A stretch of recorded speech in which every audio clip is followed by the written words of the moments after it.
It was just after midnight on March 8, 2014.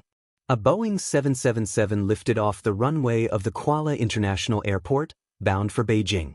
The flight, officially numbered Flight 370, carried 227 passengers and 12 crew members, families, business travelers, students, and crew who had flown this route 100 times before. The takeoff was smooth. The night air was thick but calm, the city lights fading below into the haze of the South China Sea. Inside the cockpit, Captain Elias Rahman and First Officer Daniel Farid exchanged short, practiced phrases: calm, routine, mechanical. Everything was normal. At exactly 12:42 a.m., the aircraft ascended to its cruising altitude. The pilots checked in with Malaysian Air Traffic Control, confirming the climb. The controller responded, "Good night, Malaysia 370. The captain replied, "Good night." Then silence. That was the last time anyone ever heard from them. At first, no one noticed anything unusual. The radar blip representing Flight 370 moved steadily northeast, right on course. But 20 minutes later, something changed. At 1:21 a.m., the transponder, the system that tells radar who and where you are, suddenly stopped transmitting. On the screens of civilian controllers, the dot vanished. Only the military's primary radar could still see a faint echo, an unidentified aircraft heading somewhere. The flight should have been handed over to Vietnamese air traffic control by then, but they never received it. They called. No response. They called again. Still nothing. The controllers assumed it was a simple radio failure. It happens. But minutes turned into hours. When the aircraft failed to appear on Vietnam's radar, they raised the alarm. Back in Kuala Lumpur, confusion turned to disbelief. The airline confirmed the plane had no reported technical issues, no distress calls, no deviations. It had simply vanished, over calm seas, under clear skies, without a single emergency signal. In the early hours, the Malaysian Air Force reviewed its radar data, and that's when the story began to twist. Their system had tracked an unidentified object turning sharply westward, crossing the Malay Peninsula, flying completely off its original path. The military operators assumed it was another aircraft, perhaps a cargo flight. But when they later compared times, the tracks matched exactly. That object was Flight 370. The jet had turned back, deliberately, and was now heading toward the Strait of Malacca. Whoever was in control knew what they were doing. The radar showed a series of precise maneuvers: a wide left turn, a climb to 45,000 feet, then a descent to 23,000. No commercial pilot would do that without reason.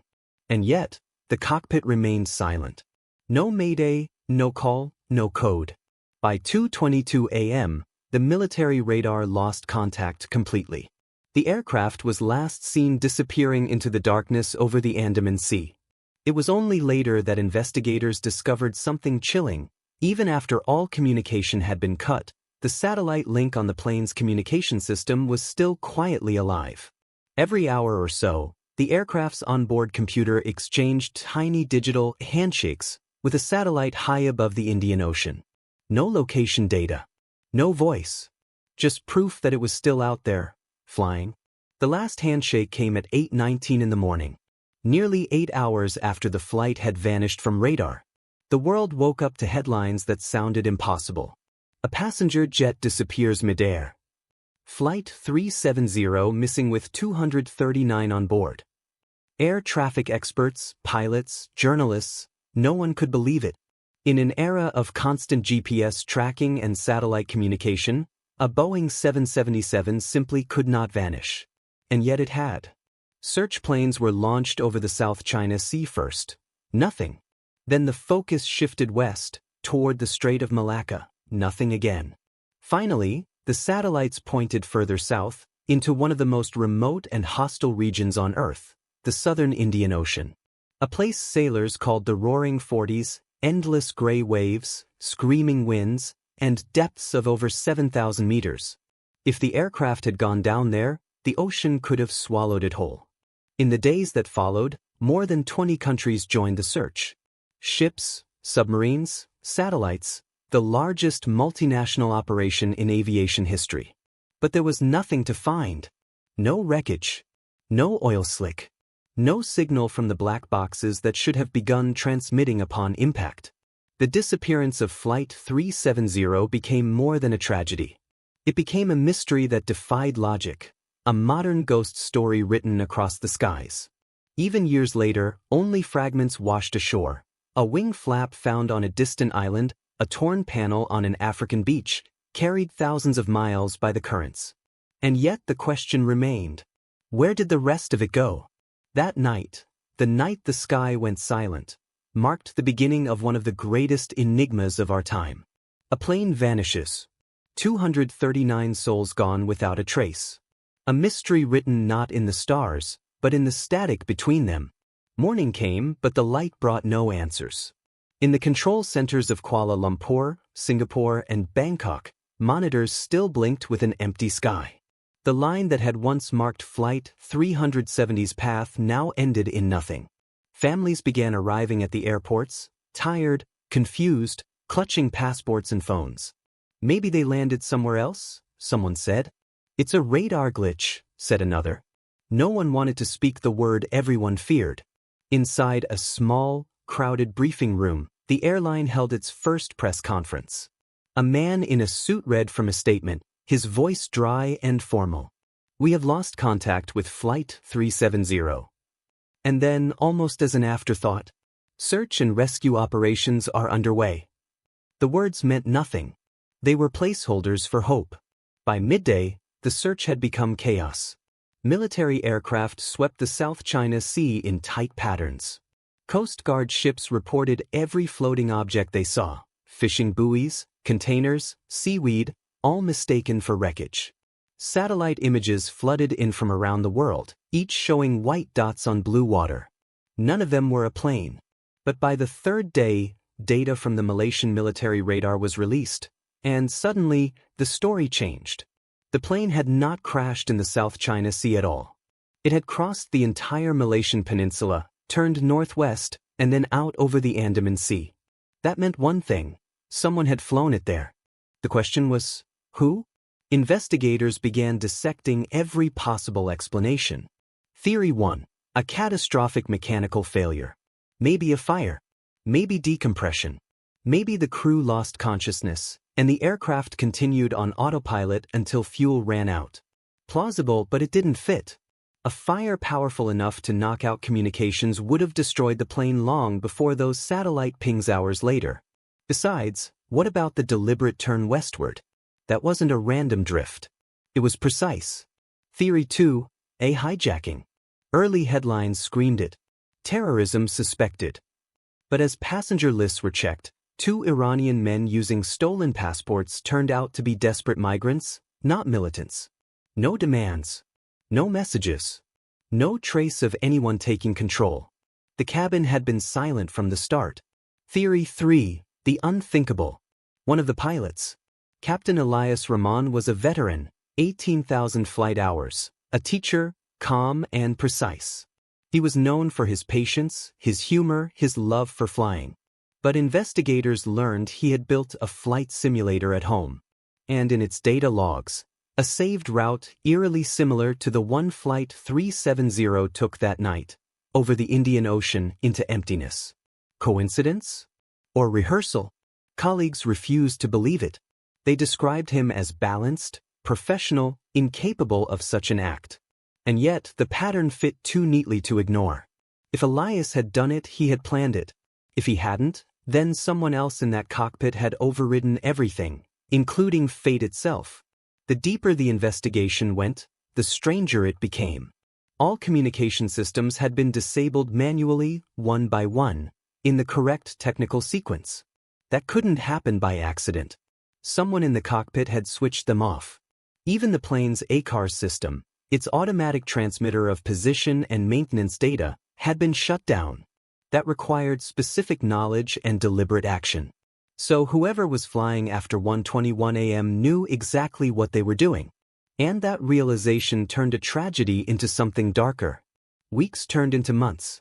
The ocean search expanded to an area larger than the state of Pennsylvania. Australia took command of the operation, deploying submarines, sonar drones, and mapping equipment that scanned the seafloor at depths of 7,000 meters. Still, nothing. Experts compared it to searching for a single coin in a desert the size of Europe. At first, the world watched with obsessive fascination. Then silence. The news cycle moved on. But for the families, time didn't move at all. In Beijing, hundreds of relatives camped in hotel conference rooms, sleeping on thin mattresses, staring at the same news channels that told them nothing new. Every few hours, an airline representative entered, spoke softly, left quickly. Hope began to rot into anger. "Tell us the truth," a man shouted one afternoon. But there was no truth to give. In Kuala Lumpur, Captain Rahman's wife and children were hounded by reporters. Was he depressed? Was he fighting with you? She never answered. She didn't need to. Her silence said everything about what grief does to people when the whole world watches. By June, the mystery had grown beyond investigation. It had become folklore, a living myth, dissected by millions online. Some said it was shot down by mistake, by a foreign military. Others said it was taken to a secret base on an island, its passengers hidden or silenced. One theory even claimed it had been hacked, remotely controlled and flown to its death. And when reason failed, imagination filled the gaps. There were people who believed the plane had simply crossed over. Not into another country, but another world. An electromagnetic vortex. A wormhole. A fold in reality. The kind of explanation that begins where science ends. It was absurd, of course, but comforting in a way, because it was easier to believe in another dimension than in nothing. Meanwhile, in the real world, the ocean stayed quiet. Months of sonar scans revealed only geological formations. No metal, no debris, no bodies. Even the black boxes, whose locator beacons should have pinged for 30 days, had gone silent. One Australian technician said it best. The ocean keeps secrets better than any government ever could. In July the following year, a fragment finally washed ashore on Réunion Island, a curved piece of wing known as a flaperon. Tests confirmed it came from Flight 370. At last, a sliver of truth. But it only deepened the mystery. If the debris had floated that far west, the crash site was somewhere deep in the Indian Ocean, one of the most desolate places on Earth. And yet, even that was an assumption. Nothing more. For some, the story ended there, a sad, incomplete tragedy. But for others, it became an obsession. Because Flight 370 wasn't just an aircraft that vanished. It was a mirror, showing how fragile our sense of certainty really is. In the darkness of that night, somewhere between coordinates, between reason and silence, a voice had said, "Good night." And the sky had answered, "Nothing." Time has a strange way of stretching when there are no answers. Weeks became months, and the search for Flight 370 grew into something more than an investigation. It became a ritual. Each new lead began the same way. A spark of hope, a flurry of headlines, and then the slow collapse back into silence. The Indian Ocean was a patient monster. It swallowed sonar waves, swallowed light, swallowed logic. Every ship, every drone, every scan of the seafloor came back with the same quiet verdict. Nothing. Nothing but darkness. Nothing but pressure. Nothing but questions. In a small office in Canberra, Australian oceanographers mapped the seafloor like cartographers of another planet. What they found was a graveyard of mountains and trenches, a topography so alien it seemed designed to hide things. Each new scan took weeks to process. Each negative result felt like an insult from nature itself. "You can't find what doesn't want to be found," one of them muttered, eyes fixed on a black and green sonar image. The ocean had become an accomplice. Theories multiplied. Some experts believed the crew had lost oxygen and passed out, leaving the aircraft to fly on autopilot until fuel ran dry, a so-called ghost flight. That idea was neat, comforting, even cinematic in its simplicity. But it didn't fit the data. The course changes, the altitude shifts, they all pointed to intent. Others clung to the human explanation, that Captain Rahman had chosen to vanish. To take the plane and everyone aboard out of the world as quietly as he lived in it. It was a story with an ending. Tragic, yes, but at least an ending. But to his family, to his colleagues, to anyone who had ever trusted the sky, it was betrayal dressed as closure. And so people looked elsewhere for meaning. In online forums, the mystery mutated into myth. People traced satellite photos, drew flight paths on Google Earth, claimed to see wreckage in the clouds. Some said the US government shot the plane down by mistake. Others blamed Russia, China, even aliens. It was ridiculous, and yet understandable.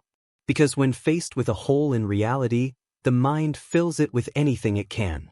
Every great mystery has two versions, the official one, and the one people tell each other in whispers. Flight 370 had both, and neither was enough. Meanwhile, for the families, life became a half-existence.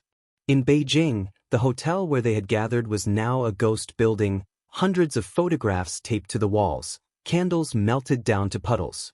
Mothers sat in silence beside unplugged phones. Fathers argued with officials, their voices hoarse from years of shouting into bureaucratic voids. "Just tell us where they are," one woman said through tears. "Even if they're gone, tell us where." But no one could. Not because they wouldn't, but because they didn't know. Grief, when stretched over years, becomes something else. It becomes a landscape, and everyone who loved someone on that plane had to learn to live inside it. Some turned to religion, some to science, some to anger, and some to the ocean. Every March 8th, they gathered on beaches from Malaysia to Australia, lighting lanterns that drifted out into the dark. Each tiny light mirrored the question that still hung in the sky. Where are you? When the first confirmed debris, the Flapran, was found on Réunion Island, it didn't bring peace. It brought a paradox. Proof of destruction, but no proof of why. A sign that the plane had ended, but not the story. The piece was weathered, encrusted with barnacles, like an artifact from another century. It had drifted thousands of miles. And just like everything else about this mystery, it had arrived on its own time. Investigators analyzed it in laboratories, tracing salt crystals, studying current patterns. But all it could tell them was what they already knew. Flight 370 had entered the Indian Ocean, and the sea had taken it. By the second anniversary, the investigation had cost hundreds of millions of dollars. The search zone was expanded, then shifted, then expanded again. But the ocean doesn't negotiate. Eventually, even the governments admitted defeat. The official statement was clinical. After exhaustive analysis, the search for Flight 370 is suspended pending credible new evidence. In simpler words, we gave up. The families refused to. They formed coalitions, launched private searches, raised money online. They wrote letters to presidents and prime ministers, begging them not to let the world forget. One note read, "We are not asking for miracles. We are asking for the truth." But truth is heavy, and sometimes it sinks deeper than any submarine can go. Even years later, fragments would still wash up, pieces of interior paneling, engine covers, shards of luggage. Each one a whisper from the deep, proof that something once existed, and that it was still out there, changing with the tides. For oceanographers, it was data. For families, it was heartbreak in slow motion. By the fifth year, the tragedy had become a scar on collective memory, too old for headlines, too fresh for history books. The world had moved on. But the mystery hadn't. Because Flight 370 had revealed something much bigger than an accident. It had shown that even in the 21st century, with satellites, radar, and constant surveillance, a 200-ton jet could simply disappear. And if that could vanish, what else could? It wasn't just about aviation anymore. It was about the illusion of control. The idea that we understand the world, that we can explain everything. Flight 370 was proof that we can't. In an interview years later, an Australian search coordinator was asked what he thought really happened. He looked down for a long time before answering. "I think it's still out there," he said. "Somewhere quiet, somewhere deep. And the ocean is doing what it does best, keeping its secrets." And maybe that's the real ending. Not an explosion. Not a conspiracy. Just an empty sky, a dark sea, and a question that will never stop echoing. Some mysteries end. Others dissolve. Into silence, into fog, into myth. Flight 370 became all three. And maybe, somewhere out there, beneath 7 miles of water, the plane still rests. Perfectly still, perfectly silent, the heartbeat of the black box long gone. The sky above unaware that it ever lost something. Years passed. Governments changed. Technology advanced. The world kept flying, but every time a plane crossed the Indian Ocean, pilots still looked down at that vast, gray silence and thought of one thing. Flight 370. The sea had long since swallowed its secrets, but the silence it left behind remained louder than ever. In Malaysia, Captain Elias Rahman's house stood exactly as he'd left it, flight manuals still stacked by the desk, the old simulator powered down, gathering dust. His wife never moved anything. "Maybe he'll walk back in," she once whispered to a journalist who came to ask the same questions everyone had asked 100 times before. "Maybe he'll land somewhere, someday." But the journalist never printed her words. They were too raw, too human. The world had stopped listening to grief. In Beijing, a mother still set 2 cups of tea by the window every March 8th. One for herself, one for her daughter who had boarded that flight. She left the window open, even in winter. "I just want her to find her way home," she said softly to no one in particular. Outside, the wind carried the smell of rain and jet fuel. Half a world away, in Australia, a memorial curved toward the sea, a long steel arc engraved with 239 names. Every year, families came there, lighting candles, leaving notes tucked between the stones. They didn't cry anymore. Grief had hardened into something else, a kind of faith without religion. For the men and women who had led the search, the story never truly ended either. Some moved on to other missions, but none ever forgot that feeling. Staring into the sonar displays, knowing that somewhere down there, in the cold, was the thing they had failed to find. One of them, a soft-spoken oceanographer, said during an interview, "When you stare at the seafloor long enough, you start to realize you're not searching for wreckage. You're searching for meaning." And meaning, it turned out, was even harder to locate than a plane. By the 5th anniversary, the search for Flight 370 was no longer just about aviation. It had become a mirror, reflecting the smallness of human certainty. We build machines that conquer distance, map stars, land on Mars, but we still can't explain how one plane could vanish between midnight and morning. It humbled us. It scared us. And it reminded us that technology doesn't make us gods, only witnesses. Then, after 3 years of silence, a private company offered to resume the search. New maps, new algorithms, better sonar. They scanned a new section of ocean, 25,000 square miles of empty blue. For months later, they returned to port. No plane. The team's captain stepped onto the pier, salt still on his coat, cameras flashing. "What did you find?" someone asked. He paused for a long time, then said quietly, "We found out how little we know." The world finally let go, officially at least. But some mysteries don't belong to governments anymore. They belong to the people who refuse to forget. Every March 8th, thousands gather online. They share photos, memories, coordinates, fragments of weather reports. It's not just a search now. It's a ritual of remembering. A way of saying, we haven't stopped listening. There's a phrase investigators use, loss of contact. It sounds so clinical, so detached. But for the families, that phrase means everything. A dinner table with one chair forever empty, a message thread that ends mid-sentence, a number still saved under favorites that rings into silence. Loss of contact isn't just technical. It's personal. It's a wound that never closes. Years later, documentaries were made. Podcasts. Each promised new clues, new revelations, but the truth remained exactly where it had always been. Somewhere deep, beyond reach. And maybe that's why the story endures. Because deep down, we're terrified of the idea that something can just stop existing, that you can lose something so big, so loud, and never find a trace. Flight 370 is the ghost that technology couldn't exorcise. It reminds us that mystery still has a place in the modern world. If you visit the memorial on a clear day, you can hear the wind from the sea, a low, steady hum that almost sounds like static, like a radio searching for signal. Pilots passing overhead sometimes tune into the frequency that was once used that night. It's empty now. Just the soft hiss of the sky. And yet, sometimes, in that sound, they swear they can hear it, faint, distant, maybe just imagination. A voice saying, "Good night, 370. That phrase became a kind of legend. A lullaby for those who never came home. A reminder that even when the world stops answering, someone is still speaking into the dark. Because in the end, that's all any of us can do. Keep talking into the silence. Keep flying through the unknown. Keep hoping that somewhere out there, between the stars and the static, a signal might still come back. Somewhere, beneath 7 miles of water, a plane sleeps.